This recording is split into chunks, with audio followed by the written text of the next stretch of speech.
El derecho legislado en los Estados Unidos de América.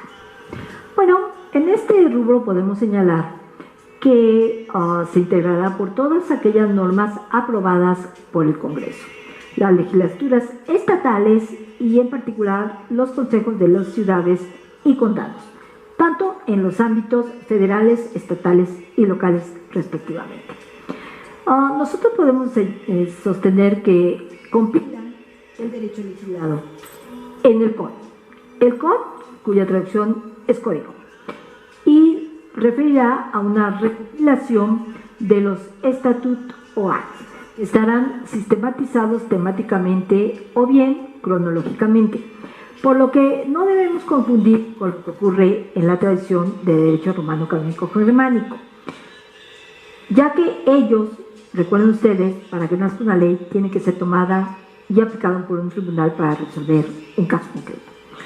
A nivel local, también el derecho se encuentra legislado por los consejos, como ya los estuve, de las ciudades y los condados. Entonces, este derecho se va a denominar ordenanzas. Aparece el regulatorio, el derecho regulatorio, que puede prevenir a través de órdenes del Ejecutivo, Executive Orders, y también toda la producción que nace de las agencias administrativas, el Administrative Law, así como aquellas normas semejantes expedidas por las autoridades estatales. Recordemos que en los Estados Unidos de América existen 51 sistemas judiciales, todos están perfectamente estructurados con su debida clasificación. Existe la Judicatura Federal y las 50 judicaturas estatales, una por cada entidad federativa que integra a este país. Con excepción del estado de Columba y de las posesiones insulares, la estructura de los tribunales norteamericanos es invariablemente de carácter dual. Todos los estados cuentan con su propia organización judicial local y coexisten independientemente con tribunales federales que están supeditados no a los estados en los cuales desempeñan su labor, sino más bien a instancias intermedias, como son las Cortes de Apelación y en última instancia a la Suprema Corte de Justicia, Supreme Court of Justice. Los tribunales federales cuentan con 3 niveles jerárquicos, de el inferior hacia el superior, y consisten en una sola instancia de origen, una de apelación intermedia y una de apelación final. ¿Cómo está la estructura de los tribunales federales? Bueno, estos no son, pudiésemos decir, superiormente jerárquicos a los de carácter estatal, porque todos van a coexistir. Acuérdense ustedes que están unidos en el Pacto Federal y cada uno de ellos respeta su esfera de competencias. Hay un foro eminentemente alternativo en el cual los gobernadores pueden recurrir si consideran que los tribunales estatales no son lo suficientemente receptivos a sus demandas.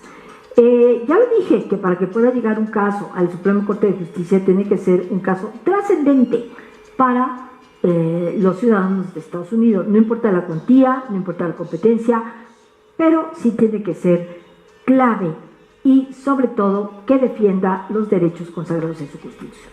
Entonces, el sistema judicial de este país está integrado por 2 clases de tribunales: los que tienen su origen en la Constitución y los que tienen su origen en el Congreso, bajo las facultades que les confieren los artículos 1 y 3 de su Constitución, que es su ley fundamental, y dependiendo del cual también sea la naturaleza que les dio origen. Entonces está el legislativo y el de carácter constitucional.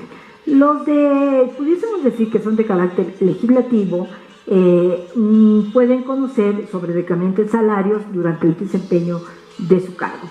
Y los de carácter constitucional, podríamos decir que son tribunales que no solo tomarán en cuenta las conductas o la manera de actuar de las actividades de los magistrados o los jueces que lo integran. Aparecen también los district courts, que son los tribunales federales de origen propiamente con jurisdicción general. Asuntos civiles y penales conocen, y actualmente se eleva aproximadamente un número de 94. ¿Para qué? Para, obviamente, contar con la competencia en los distritos judiciales. Recuerden ustedes que el abogado en los Estados Unidos no puede litigar en toda la Unión Americana, exclusivamente puede litigar en las entidades federativas, bien que pertenezcan a la barra, la American Bar Association, o bien que pertenezcan a la barra Interschool Bar Association, que más adelante veremos. Las cortes de apelación se llaman Court of Appeal y son 13 tribunales de apelación, podemos decir, intermedia, y cada uno de ellos se encuentra ubicado en una área geográfica que se conoce como circuito, circuit, y generalmente conocen de las impugnaciones a sentencias dictadas por las cortes de distrito, localizadas obviamente en su circuito. Existen 11 circuitos numerados. Estos numerados van obviamente desde el distrito de Columbia, y además ahí es donde se encuentran asentados los poderes federales, como ya lo indicamos en otro video. También existe lo que ellos denominan el circuito federal. Pasando a la competencia de las cortes de apelación, nosotros podemos sostener que operan a través de paneles o grupos de 3 jueces. Cada uno de ellos va a ser asignado para resolver un caso concreto y ocasionalmente en banca, cuando el asunto se resuelve en el pleno, que depende del circuito al cual se hace referencia, puede variar, pueden incluso aparecer entre 5 y hasta 30 jueces. Casi la totalidad de los asuntos se dirimen en estas cortes de apelación y difícilmente llegan a la última instancia, que es la Suprema Corte. Por ende, sus decisiones son definitivas y causan estado. Ahora entramos a la Supreme Court Justice, la Suprema Corte de Justicia. La Ley de Judicatura del año de 1869 personalmente organizó al Poder Judicial, como actualmente lo conocemos. Y existe en esta Corte el Chief Justice, que pudiésemos decir es el presidente de esta Corte. Hay 8 magistrados asociados que se llaman Associated Justices, y todos los cuales son nombrados por el presidente de los Estados Unidos de América. O sea, vean cómo es muy similar a lo que marca nuestra Constitución Política de los Estados Unidos Mexicanos, donde de una terna el Congreso decide quién, pero la terna viene del Ejecutivo. Entonces, la Corte Suprema es un tribunal de último recurso. Tiene que ser un caso trascendente. Por ejemplo, cito el asunto de un vagabundo que dormía en unas vías del tren. De repente se habilita esa estación ferroviaria y no se le avisa al vagabundo y se le amputan sus piernas. El caso llegó a primera instancia. La primera instancia se perdió porque pedían una indemnización, igual se fue a las cortes de apelación, se perdió, y una vez el vagabundo pidiendo una limosna fuera de la Suprema Corte de su distrito, es asesorado por un abogado en donde les dice que interponga una tercera y última instancia. Pero el vagabundo dijo: no, 2 despachos me llevaron mi asunto y no pudieron ganar.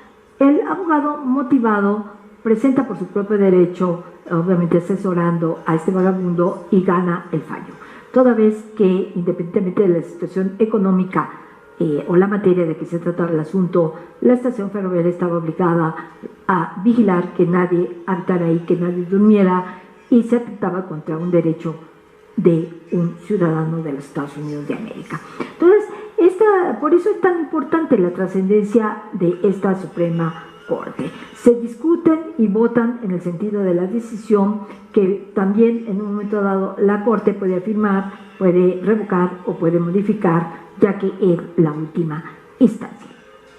La Corte de Apelación generalmente encomienda a uno de sus magistrados para que haga la redacción de la sentencia final. Esto es lo que ellos llaman opinion on the court, o bien per curia. Cuando el magistrado redactor no está identificado, puede ser las resoluciones también dadas por unanimidad o por mayoría.